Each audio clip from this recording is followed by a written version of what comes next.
ನಿನ್ನೆ ದಿನ ನಮ್ಮ ಚಿಕ್ಕಮಗಳೂರು ನಗರ ಠಾಣೆಯಲ್ಲಿ ಒಂದು ಪ್ರಕರಣ ದಾಖಲಾಗಿದೆ, ಚೀಟಿಂಗ್ ಕೇಸ್. ಅದೇನು ಅಂದರೆ ಮಂಜುಳಾ ಅಂತಕ್ಕಂಥವ್ರು ಒಬ್ಬರು ಲೇಡಿ ಒಂದು ಮೈಕ್ರೋ ಫೈನಾನ್ಸಲ್ಲಿ ಲೋನ್ ತೆಗೆದುಕೊಂಡಿರ್ತಾರೆ. ತೆಗೆದುಕೊಂಡ್ಬಿಟ್ಟು ಅದ್ರದ್ದು ರೀಪೇಮೆಂಟ್ ಸಲುವಾಗಿ ಯಾರೋ ಒಬ್ಬರು ಥರ್ಡ್ ಪರ್ಸನ್, ಅವರು ಮೈಕ್ರೋ ಫೈನಾನ್ಸಿಗೂ ಸಂಬಂಧ ಇಲ್ಲ ಅಂತೇಳಿ ಅದು ಇನ್ನೂ ವೆರಿಫೈ ಮಾಡ್ತಾಯಿದ್ದೇವೆ ನಾವು.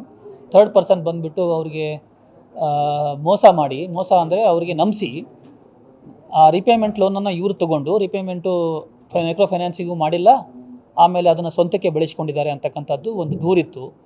ಆ ದೂರಿನ ಮೇರೆಗೆ ನಿನ್ನೆ ನಾವು ಇಮಿಡಿಯೇಟಾಗಿ ಒಂದು ಕೇಸ್ ರಿಜಿಸ್ಟರ್ ಮಾಡಿ ಆ ಸಂತೋಷ್ ಅಂತಕ್ಕಂಥ ವ್ಯಕ್ತಿಯನ್ನು ಬಂಧಿಸಿ ಕಾನೂನು ಪ್ರಕಾರ ಕ್ರಮವನ್ನು ತೆಗೆದುಕೊಂಡಿದ್ದೀವಿ.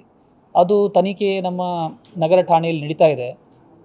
ಅದಕ್ಕೆ ಸಂಬಂಧಪಟ್ಟಂಗೆ ಇನ್ನೊಬ್ಬರು ಮಹಿಳೆ ಇವತ್ತು ಬಣಕಲ್ದವರು, ಅವರು ಇದೇ ಥರ ನಮಗೆ ಮೋಸ ಮಾಡಿದ್ದಾರೆ, ಸಂತೋಷ್ ಅಂತೇಳಿ, ಆರೋಪಿ ಹೆಸರು ಸಂತೋಷ್ ಅಂತ, ಆಲ್ದೂರ್ದವರು, ಇದೇ ಥರ ಮೋಸ ಮಾಡಿದ್ದಾರೆ ಅಂತಕ್ಕಂಥ ವಿವರವನ್ನು ನಮಗೆ ನೀಡಿದ್ದಾರೆ. ಅದನ್ನು ನಾವು ವೆರಿಫೈ ಮಾಡ್ತಾ ಇದ್ದೀವಿ. ಈಗ ವೆರಿಫೈ ಮಾಡಿ ಅದರಲ್ಲಿ ಸತ್ಯತೆ ಇದ್ದರೆ ನಾವು ಅದಕ್ಕೆ ಸಂಬಂಧಪಟ್ಟಂಗೆ ಲೀಗಲ್ ಆ್ಯಕ್ಷನನ್ನು ತೆಗೆದುಕೊಳ್ತೀವಿ.